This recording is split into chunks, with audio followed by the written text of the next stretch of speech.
All right. Pay it forward. Prologue. So the prologue is like it comes before the story. It gives us a little context for the story. And we're going to hear from the character called Chris Chandler, who's a journalist. He is not the author of the book.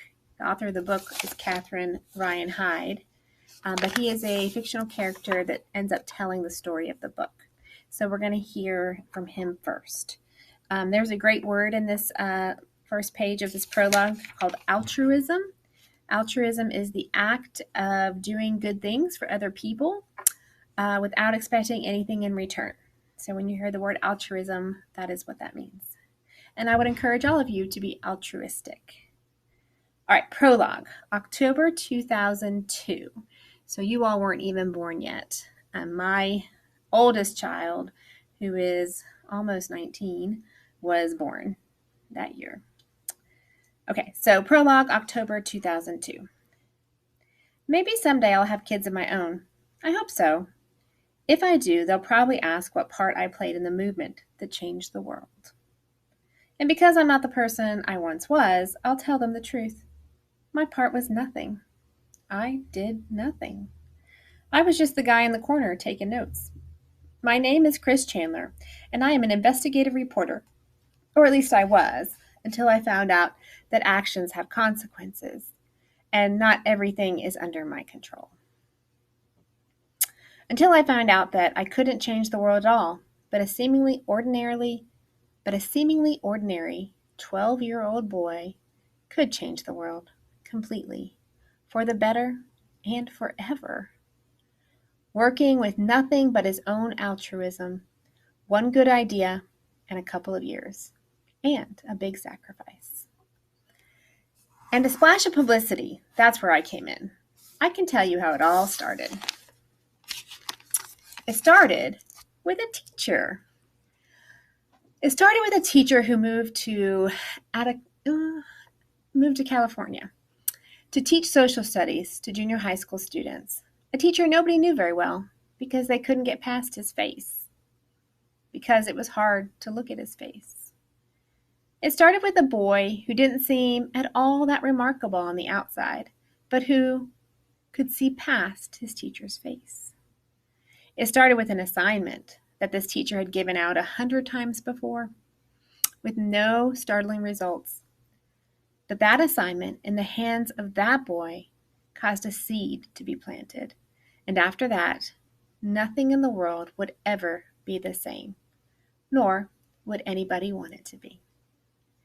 And I can tell you what it became. In fact, I'll tell you a story that will help you understand how it grew. About a week ago, my car stalled in a busy intersection, and it wouldn't start again no matter how many times I tried. It was rush hour, and I thought I was in a hurry. I thought I had something important to do, and it couldn't wait.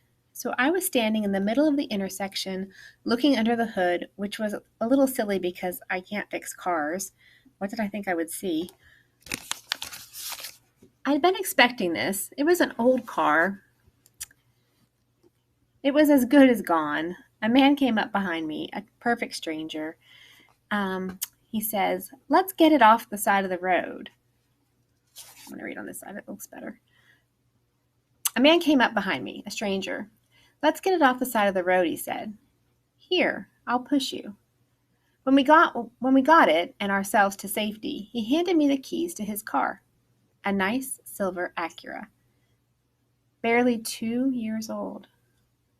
"You can have mine," he said. "We'll trade." He didn't give me the car as a loan. He gave it to me as a gift. He took my address so he could send me the title, and he did send the title. It just arrived today. "A great deal of generosity has come into my life lately," the note said. "So I felt I could take your old car and use it as a trade-in. I can well afford something new, so why not give as good as I have received?" That's what kind of world it's become. No, actually, it's more. It's become even more. It's not just the kind of world in which a total stranger will give me his car as a gift. It's the kind of world in which the day I receive that gift, I lost my spot. Hang on. It's the kind of world in which the day I received that gift was not dramatically different from all other days. Such generosity has become the way of things. It's become commonplace. So this much I understand well enough to relate. It started as an extra credit assignment for a social studies class and turned into a world where no one goes hungry, no one is cold, no one is without a job or a ride or alone. And yet, at first people needed to know more. Somehow, it was not enough that a boy barely in his teens was able to change the world.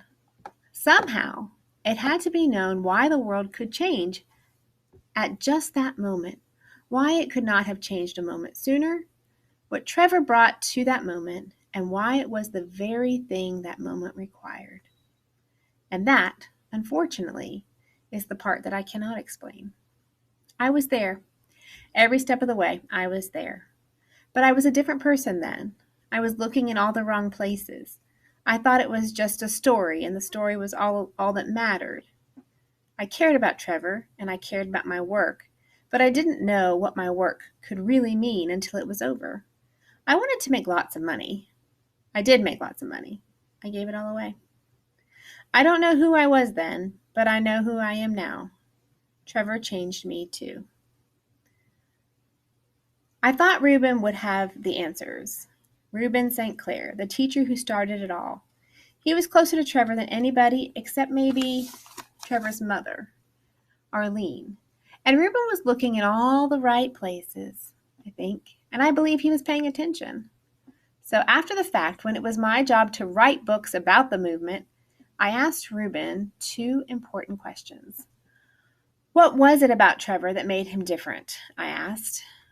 Reuben thought carefully and then said, the thing about Trevor was that he was just like everybody else, except for the part of him that wasn't.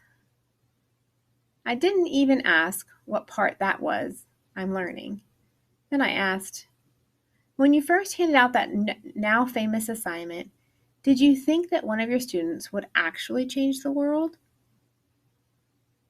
Reuben replied, no, I thought they all would, but perhaps in smaller ways. People gradually stop needing to know why. We adjust quickly to change, even as we rant and rail and swear we never will. And everybody likes a change if it's a change for the better. And no one likes to dwell in the past if the past is ugly and everything is finally going well. The most important thing I can add from my own observations is this. Knowing it started from unremarkable circumstances should be a comfort to us all. It should be a comfort to us all because it proves that you don't need much to change the entire world for the better. You can start with the most ordinary ingredients. You can start with the world you've got.